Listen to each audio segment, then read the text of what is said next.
Abuso. Abuso en Camping de Miramar. Dictaron prisión preventiva para los 3 acusados.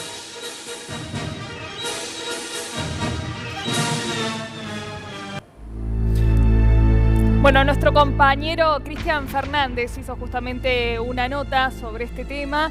Reiteramos, dictaron prisión preventiva para los 3 acusados y lo escuchamos a Cristian. De garantía sacar el doctor Randonea. Confirmó el pedido realizado en su momento por la doctora Salas, la fiscal actuante, el pedido de prisión preventiva de 3 de los implicados. Un fallo que fue tomado satisfactoriamente por la familia, principalmente por el respeto del fallo a los derechos de la menor, a la Convención Internacional de los Derechos del Niño, a su relato. Es un fallo que descarta claramente la estrategia defensista de tratar de buscar una justificación en el hecho en cuanto a la vida particular de la menor.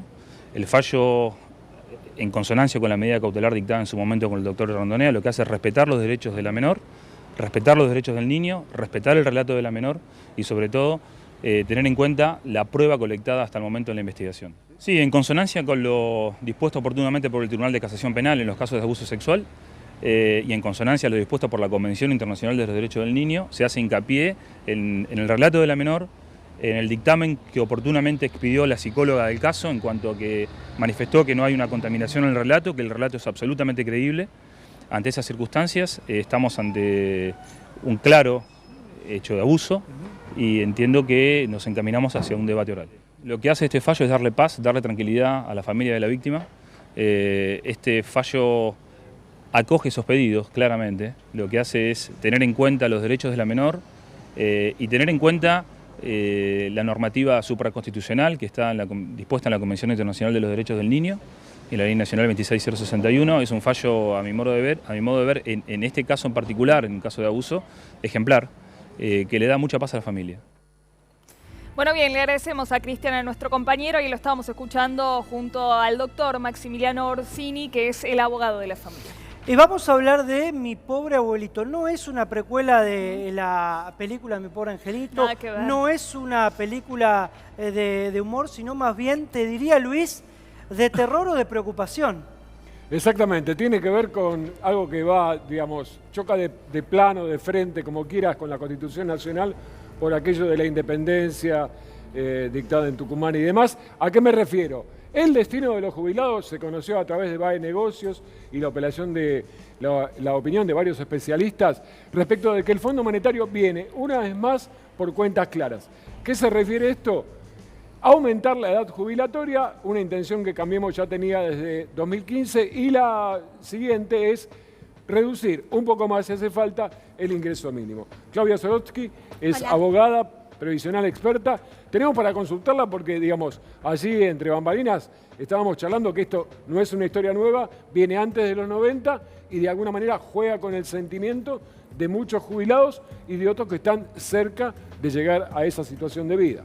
Correcto, y en lo que respecta a este tiempo político, me refiero al gobierno de Mauricio Macri, este es un tema que pretende instalarse por lo menos desde mediados de 2016 con el dictado de la ley de reparación histórica y de blanqueo de capitales. ¿La ley de reparación histórica fue la ley de destrucción histórica para usted? Por ahí, ¿no? Sí, pero si me voy para ese lado no saca tiempo para nuestro ese tema. asterisco nada más. Es polémico, es muy polémico y forma parte justamente del objetivo que se plantea del FMI, que es el de bajar el nivel o el grado sustitutivo de las prestaciones.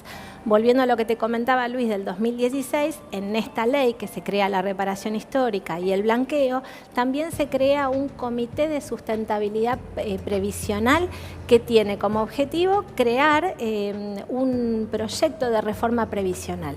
Esto es mediados de 2016, tiene un plazo de 3 años para expedirse, que estaría venciendo ahora a mediados de 2019. Sin ninguna casualidad de por medio. En absoluto. El paso siguiente es el dictado de estas recomendaciones por parte del FMI, que datan de fines de 2016, en donde lo que el FMI plantea como objetivo urgente es el de la disminución del gasto público y el de equilibrar las cuentas. Y para esto lo que plantea es un incremento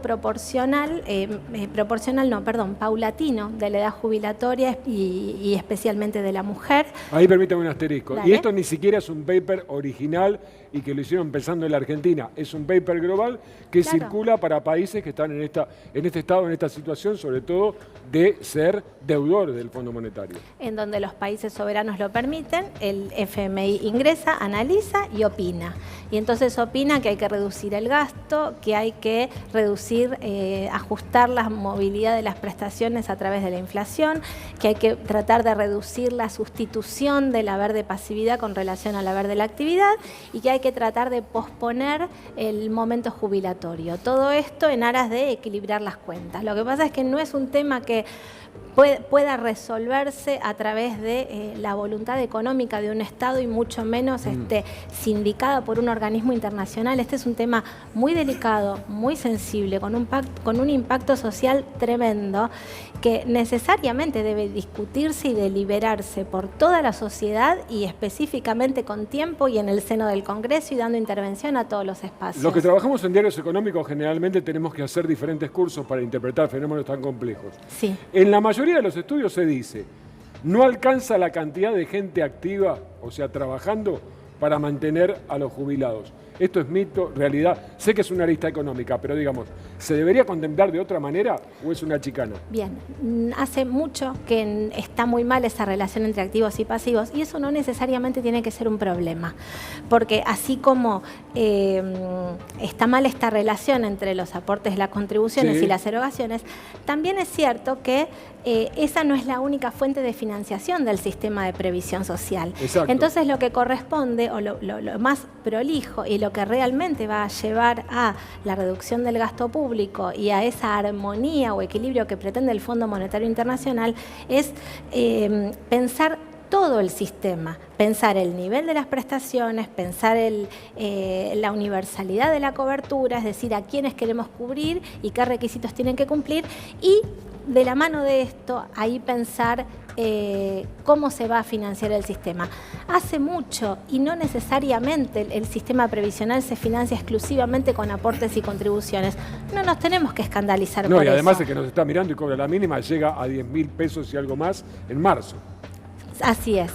Así es, estos resultados se pueden obtener porque bueno, hay un retardo en la aplicación de las variables consideradas Sí, para otorgar exacto. el aumento de 6 meses. Le hago una pregunta. Sí.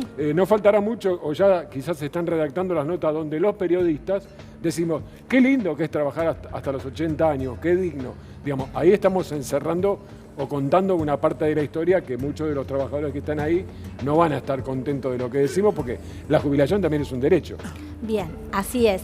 Pero insisto en que hay que pensar todo el conjunto, porque también es cierto que hoy tenemos personas que se pueden jubilar a los 60 la mujer, a los 65 el varón, pero también es cierto que no es necesario dejar de trabajar para cobrar el beneficio. Entonces eso también se lo tiene que preguntar la sociedad. ¿No debería ser que para entrar en el goce de la jubilación habría que dejar ese puesto de trabajo?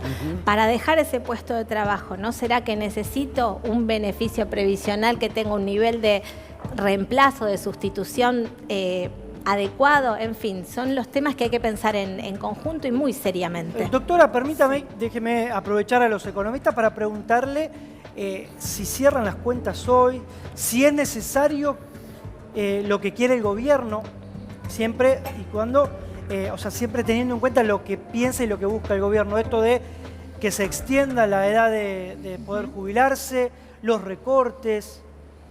Mira, todo lo que sea una política hoy del gobierno es justamente para hacer algún tipo de ajuste y que esos pesos que antes iban a la jubilación o a salud o a educación sean para comprar los dólares para devolver a la deuda externa que tomó el gobierno de Macri, más de 150.000 millones de dólares. O sea, ese es el objetivo. Con el monitoreo del Fondo Monetario Internacional, que ya lo sabemos cómo actúa en los países. No le importa lo que pasa con los ciudadanos de cada país, porque él está monitoreando para cobrar una deuda. Él justamente y una sus socios. recomendación del Fondo Monetario Exacto, pero Internacional. acá no hay no hay ni buenos ni malos. Todos sabemos a qué se está jugando. Ahora, el problema es que cuando vos tenés una economía en recesión como la de Macri, el gobierno de Macri nos va a llevar a un Producto Bruto Interno Per Cápita parecido al del año 2007-2008, o sea, retrocedimos casi 10 años en estos 3 años. Entonces, si vos tenés una economía que se ajusta, que las industrias caen, que no hay empleo, no tenés recursos para pagar jubilación ni para recaudar. Entonces acá el problema es que tiene que haber una política de expansión económica, no de ajuste, y la verdad que la palabra desarrollo económico, industrialización, hace años que no la escuchamos. Ahí está, me parece, el problema. Cuando más ajustás, más vas al ajuste, porque te cae la recaudación, entonces necesitas, como decía Hernán hace un rato, otro ajuste. Y es el perro que se quiere morder la cola que no lo hace nunca. La política es justamente lo contrario, ponerle plata en el bolsillo a la gente, que la economía vuelva a crecer, se recaude y puedes pagar jubilaciones, etc. Hernán, ¿cómo están las arcas hoy del ANSES? No, a ver, es sintomático que lo hagan o pretendan discutir esta cuestión fiscal, en definitiva, en este momento, por una sencilla razón. A cómo vamos por la inflación del año pasado, los jubilados van a cobrar este año, entre todos los aumentos, 45% de aumento de sus propias jubilaciones. Este es un problema para el gobierno. Lo aplaudo. Digo, está muy bien. Ojalá pase. suceda. El problema es que no lo quieren hacer. Claro. Porque así como cambiaron la ley de movilidad jubilatoria en un momento creyendo que iban a hacer bajar la inflación y por lo tanto iban a recortar con esa cosa, en parte eso sucedió, pero no fue suficiente. Van probando, digamos, y ahora quieren hacer un segundo paso para que ese 45% finalmente no se dé, modificando el haber inicial. Yo tengo otra mirada respecto del déficit. Suele decirse, no, es un problema el déficit, porque vos tenés que pensar como en tu casa, no podés gastar más de lo que tenés. Bueno, yo propongo que pensemos como una empresa. La empresa suele usar la plata ajena y ganar, digamos, con esa plata ajena y repagar con esa plata ajena. Un banco, por ejemplo. No siempre, claro, no siempre está mal y de hecho la mayoría de los países tienen déficit. Y retomo algo de lo que decía Alejandro recién. El problema del sistema previsional es: ¿cuántos trabajadores tenés? Está cayendo la cantidad de trabajadores. ¿Qué salario le pagás? Porque los aportes van sobre el salario. ¿Cuántos tenés no registrados? Todos estos datos van para abajo desde que asumió Macri. Y además propusieron reducir los aportes y contribuciones.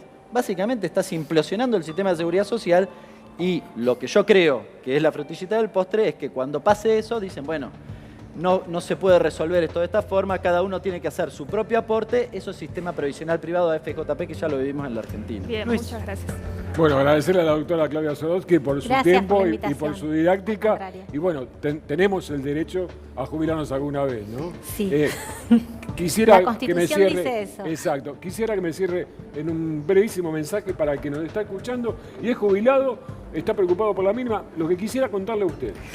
Que tiene buenas razones para preocuparse, lamentablemente, en una política de ajuste y de restricción del gasto. Con esa mirada de la seguridad social, cualquier reforma previsional, lamentablemente, va a tener un sesgo regresivo y restrictivo. Así que, bueno, hay que hacer fuerza, hay que hacerse presente, hay que participar desde las instituciones y desde las individualidades para contrarrestar estas intenciones, porque si no va a ser hambre para mañana. Gracias por su visita y su tiempo. A ustedes, gracias. Bueno, es tiempo de hacer